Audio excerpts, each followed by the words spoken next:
So the way this worked is Superman comes out and is insanely popular. Well, I mean, why not? The man's from a different planet. He can leap tall buildings in a single bound. He's faster than a speeding bullet. More powerful than a locomotive. I mean, we can go. There was originally the funnies that were like found in newspapers, and then I forget who came up with the idea of just collecting the funnies into kind of a booklet form, and that created the idea of the modern comic book. But then Superman was kind of the dawn of the superhero. What would become DC Comics at the time went to Bob Kane, who was a freelancer who I think started in 1936, if memory serves me right, and said, "Hey, this Superman character is really popular. Come up with something."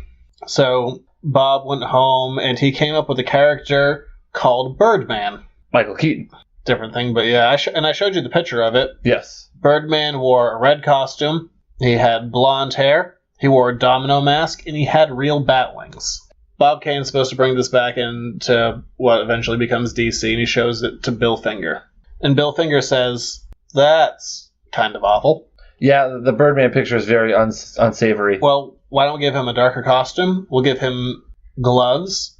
He made it so he was always squinting with the mask, and then he drew the cowl on it and got rid of the bat wings and made it a cape. I like the cape much better. Just gonna go out there and say that. They came up with Batman, and Bill Finger also thought of the name Bruce Wayne. And then Bob Kane said, "Great, we'll bring this in tomorrow afternoon." So the next morning, Bob Kane goes to DC, says, "Look what I did." Uh-oh. And got the contract.